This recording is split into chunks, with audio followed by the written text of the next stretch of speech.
Time now for Focus, and today we meet one of France's 200 prison imams. This as the country battles to prevent Islamic radicalisation in prisons. It was a problem long before it became clear that two of last January's gunmen met each other in jail. But it's only afterwards that the authorities introduced measures to tackle jihadi extremist recruitment at prisoners. One of those measures was recruiting more Muslim chaplains. This report from colleagues of ours at France 2. It's prayer time for the Muslim inmates at this prison in Rennes. There are lots of worshippers today, and the prison imam is pleased. Nothing worries him more than the thought Islam could be misrepresented within the prison's walls. Every Friday, it's up to him to tirelessly preach the values of the Quran. L'islam, mes frères, préconise la non-violence. La non-violence dans toutes les circonstances de la vie et avec tout le monde. L'islam veut être une religion de paix et de miséricorde. Allahu Akbar. These worshippers are anxious too. Since the terrorist attacks in France, they say their faith is increasingly being misunderstood. Notre religion, nous, à cause des autres cons, elle est stéréotypée et on passe pour des méchants. C'est quoi les autres cons? C'est ceux qui font des attentats, qui parlent mal et ils salissent l'islam. Ceux qui font des attentats au nom de la religion musulmane. Ouais, au nom de Dieu. Ça n'a rien à voir. Il l'a dit l'imam, on ne peut pas tuer au nom de Dieu, on n'est pas comme ça. Le mot islam, ça veut dire paix. They say they've never been approached by an extremist. There are an estimated 1,400 radicalised inmates in French prisons. 300 of them can be linked to terrorist activities. The risk of radicalisation behind bars has never been higher. This man agreed to be interviewed anonymously. He says he overheard calls to jihad after the attacks at Charlie Hebdo's office at the start of last year. C'est bien qu'il faut prendre les armes, tout ça. Non, moi j'ai 40 ans, mais quelqu'un de plus jeune que moi pourrait se dire ouais, il faut que je fasse pareil, tout ça. S'il n'y a pas d'imam dans les prisons, c'est des bombes à retardement qui vont se créer. Imam Mohamed Louislati tries to deal with the situations described with dialogue. Un musulman doit être quelqu'un de courageux, qui travaille. La vie d'un musulman, c'est celle-là.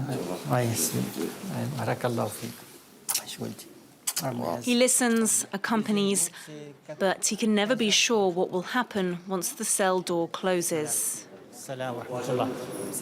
Did what he say surprise you? No, I hear this every day. They're fragile. If they're told, do the jihad in Syria to redeem yourself in the eyes of God, they might get caught in the trap. He says the biggest danger is when inmates fashion themselves as preachers, like Larissy Abala, the man behind the recent killing of 2 French police officers. His radical viewpoints were noticed in prison. Every week, the imam receives letters from inmates, but he's not always reassured. So here it reads, I am a Muslim, and I would like to be allowed to attend the Friday prayer at the mosque if possible. Well, in that one sentence, there are already 3 spelling mistakes. Not one of these letters is written in proper, correct French. Here you can really fathom the level of distress, the educational level that's really low. It's bordering illiteracy. No wonder some of them get reeled in and fall into the trap. Imam Louislati systematically meets new Muslim inmates as soon as they arrive. Salam alaikum. Ça va, voilà ce que je fais, moi. Okay, so this is what I do here. I am the imam. And if you or anyone else needs information and guidance concerning religion, you must turn towards me and not just anybody. There are 200 prison imams in France. Imam Louislati is looking for candidates able to teach and be watchmen. It feels like I'm looking for a needle in a stack of hay. Someone with both a French and Arabo-Muslim academic background. Where am I going to find him? In France, such specific training centers simply do not exist. He has a meeting in the northern city Caen with a possible future prison imam. The candidate has studied theology and gone to university. Ingénieur en biologie, 99. The candidate is well-educated and open-minded. He has the right profile, and he agrees to visit prisons as a volunteer. C'est quel islam que vous allez expliquer aux détenus? Le respect, le partage, le bon comportement avec les autres. Le pardon. Bien sûr, le pardon, sans oublier les valeurs de la République. Il faut beaucoup de pédagogie, beaucoup de patience, méthodologie, bien sûr. The prison imams say their task is delicate and vital, so that French prisons no longer serve as breeding grounds for radicalisation. To discuss this further, I'm joined in the studio now by Aline Soum, a sociologist. Hello, thank you very much for coming in. Now, if we could just rewind a little bit, how long have the French authorities been aware of this problem, the Islamic radicalisation in prisons? Since 1 year, because before, I think that there is a lot of studies about this question. But after the terrorist attack last year, the government started to have a policy in the French prisons against radicalization.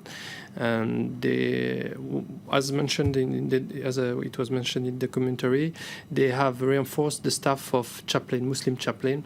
They reinforced the staff of intelligence services, and they try to put together all the radicalized prisoners in the French prison, because we know that if someone is radicalized, he can have a huge influence to the others in the French. So you think it's a good idea to isolate them?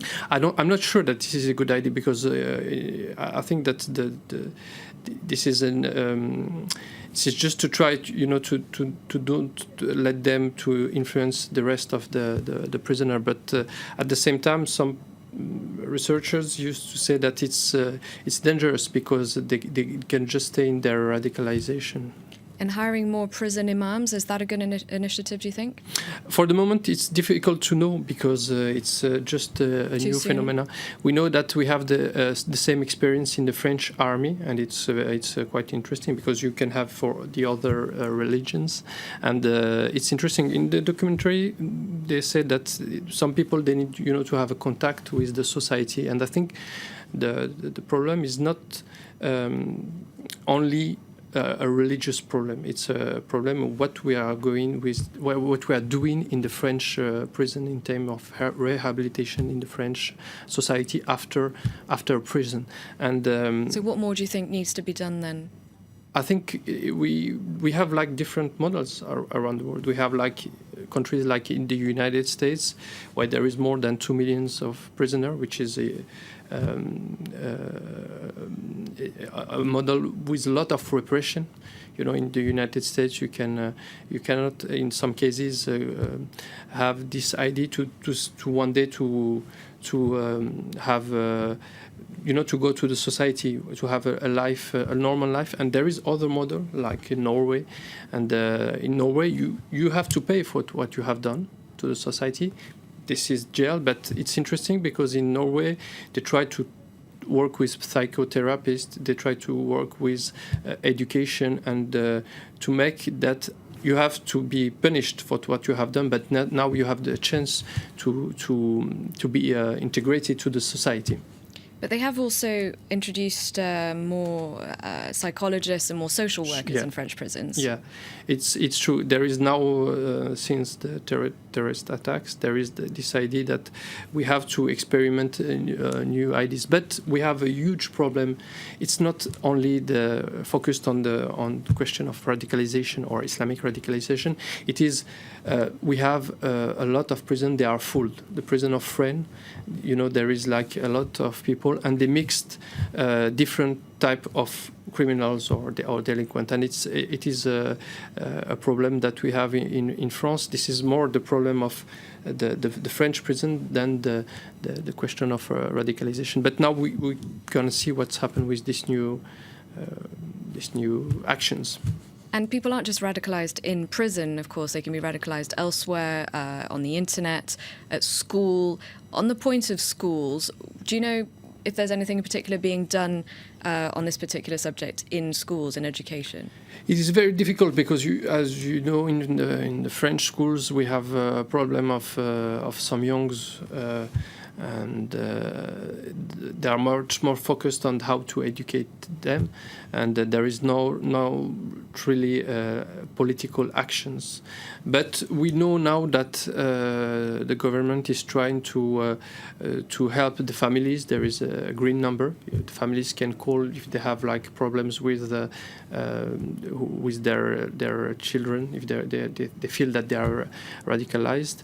And I think that we don't know what we are going to focus on, if it's repression, as some countries, even Arab countries, or maybe try to say that we can give a chance to the people to have a normal life. We can say, but because we know that the ideology is changing. Someone can be radicalized when he's just like a teenager, and then with the experience, if he's in a good situation in the society, if it is integrated, it's more easy for them, to have, like, you can say, a quite normal life. And just looking forward, how would you describe the scale of the problem that France is trying to deal with? I think it's a huge problem. We have to see what is happening in the society, and it's a generation phenomenon.